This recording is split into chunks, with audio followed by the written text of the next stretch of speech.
जय हिंद, वंदे मातरम, भारत माता की जय। स्वागत करते हैं आप सभी का सरकारी न्यूज चैनल में। दोस्तों, आपको बता दें, इस वक्त की ताजा खबर निकलकर सामने आ रही है EPS 95 पेंशन को लेकर। जी हां दोस्तों, अभी की ताजा ब्रेकिंग न्यूज निकलकर सामने आ रही है एम्प्लॉय पेंशन स्कीम 1995 को लेकर। जी हाँ दोस्तों, एम्प्लॉय पेंशन 1995 को लेकर ब्रेकिंग न्यूज निकलकर सामने आ रही है। केंद्र सरकार का बड़ा फैसला निकलकर सामने आ रहा है। दरअसल दोस्तों, आप सभी को बता दें, लंबे समय से पेंशनर्स डिमांड कर रहे थे कि सभी पेंशनर्स भाइयों को बढ़ी हुई पेंशन 7,500 प्लस DNS अलाउंस की धनराशि उनके बैंक अकाउंट में क्रेडिट कर दी जाए, जिसके लिए दोस्तों ये भी माना जा रहा था कि एम्प्लॉय पेंशन स्कीम 1995 के पेंशन भोगियों को जल्द से जल्द यहाँ पर ये लाभ उनके बैंक अकाउंट में क्रेडिट कर दिया जाएगा। लेकिन इसका जो फाइनल क्रम है वो तैयार नहीं हो पा रहा था कि किस क्रमबद्ध तरीके से पेंशनर्स भाइयों को बढ़ी हुई पेंशन 7,500 प्लस DNS अलाउंस की धनराशि उनके बैंक अकाउंट में कब से क्रेडिट की जाएगी। लेकिन आपको बता दें, सरकार ने पूरा सुनिश्चित कर लिया है कि एम्प्लॉय पेंशन स्कीम 1995 की पेंशन भोगियों को जल्द से जल्द यहाँ पर बढ़ी हुई पेंशन 7,500 प्लस DNS अलाउंस की धनराशि उनके बैंक अकाउंट में क्रेडिट कर दी जाए। जी हाँ दोस्तों, 67 लाख पेंशनर्स के प्रतिनिधि कमांडर अशोक रावत ने सरकार पर साधा है निशाना। जल्द दी जाएगी बढ़ी हुई पेंशन 7,500 रुपए प्लस DA। बढ़ती महंगाई के कारण महंगाई भत्ते में भी हो गई है इतनी प्रतिशत की वृद्धि। जी हाँ दोस्तों, आप सही को बता दें कि जो यहाँ पर लगातार यहाँ पर देश भर में महंगाई बढ़ रही है, उसको देखते हुए सरकार ने यहाँ पर आपकी जो DNS अलाउंस उसमें भी वृद्धि करने की बात की है।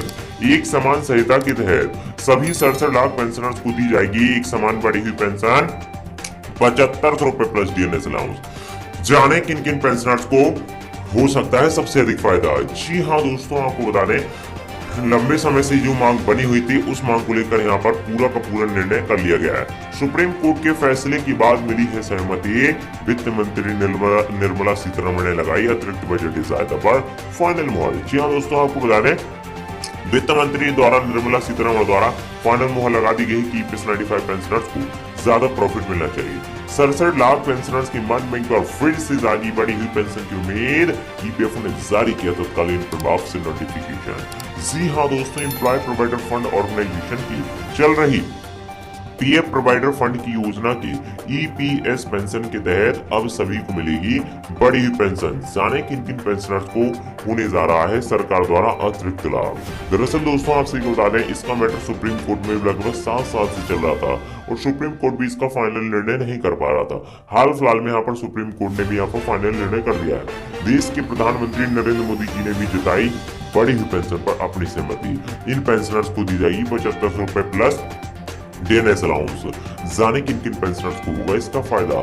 जी हाँ दोस्तों, हालांकि बढ़ी हुई पेंशन पर फाइनल मुहर लगा दी गई है, लेकिन आपको फ्री मेडिकल सुविधा मिलेगी या नहीं मिलेगी, इस पर अभी भी संकट मंडरा रहा है। तो आप जान लीजिए कि आपको यहाँ पर ये फायदा मिलेगा या नहीं मिलेगा। केंद्र सरकार ने जारी कराई है फाइनल लिस्ट। जाने कैसे कर पाएंगे लिस्ट में अपना नाम चेक। जी हाँ दोस्तों, सरकार ने तत्कालीन प्रभाव से 50 लाख बढ़ी हुई पेंशनर्स की सूची जारी की है। जल्द करिए अपना नाम चेक। जी हाँ दोस्तों, श्रम मंत्री ने कहा है एक साथ 67 लाख पेंशनर्स की पेंशन में नहीं हो सकती है वृद्धि। एम्प्लॉय प्रोवाइडर फंड ऑर्गेनाइजेशन ने कहा एक साथ सभी पेंशनर्स की पेंशन बढ़ाने से सरकारी खजाने पर अतिरिक्त बोझ बढ़ सकता है, जिससे सरकार का बजट बिगड़ सकता है। इसलिए यहाँ पर कुछ पेंशनर्स की पेंशन में वृद्धि की जाएगी और कुछ पेंशनर्स को अभी भी वेट करना होगा। जी हाँ दोस्तों, सारी खबर को जानेंगे इस वीडियो में विस्तार से पॉइंट्स वाइज, इसलिए इस वीडियो को तुरंत लाइक कर दें और सभी दोस्तों में शेयर कर दें। ऐसे ही वीडियो सबसे पहले पाने के लिए चैनल को सब्सक्राइब कर लें और ऑल नोटिफिकेशन ऑन कर लें। तो चलिए बढ़ते हैं दोस्तों आज की ताजा बड़ी खबर की ओर। EPS पेंशन EPFO ने किया 7 महीना खत्म होने से पहले पेंशन भोगियों को पहुंचेगी रकम। जी हाँ दोस्तों, एक नया नियम लागू किया गया है, उसके बारे में पहले जान लीजिए विस्तार से। EPFO का मानना है कि पेंशन भोगियों को पेंशन का भुगतान तय तारीख पर खाते में जमा नहीं किया जाता है, जिसके कारण कर्मचारी पेंशन योजना EPS पेंशन भोगियों को कठिनाई का सामना करना पड़ रहा है। इसी के चलते EPFO ने 13 जनवरी 2022 को एक सर्कुलर जारी किया है, जिसमें पैसों के खातों में देरी को लेकर कहा गया है। इस मामले की पेंशन डिवीजन द्वारा समीक्षा की गई है और आरबीआई के निर्देशों के अनुसार यह निर्णय लिया गया है कि सभी फील्ड ऑफिसर्स को बैंकों को मंथली वीआरएस भेजते समय इस बात का ध्यान रखना होगा कि पेंशन भोगियों के अकाउंट में समय से पैसे क्रेडिट हो जाएं। पेंशन की रकम हर महीने के अंतिम कार्य के दिन पर या इससे पहले लाभार्थी के बैंक अकाउंट में जमा हो जानी चाहिए, अन्यथा यहाँ पर इनका बजट बिगड़ सकता है। जी हाँ दोस्तों, आपको बता दें, साथ ही कहा गया है कि मार्च महीने के मामले में पेंशन 1 अप्रैल या इसके बाद भी क्रेडिट किया जा सकती है।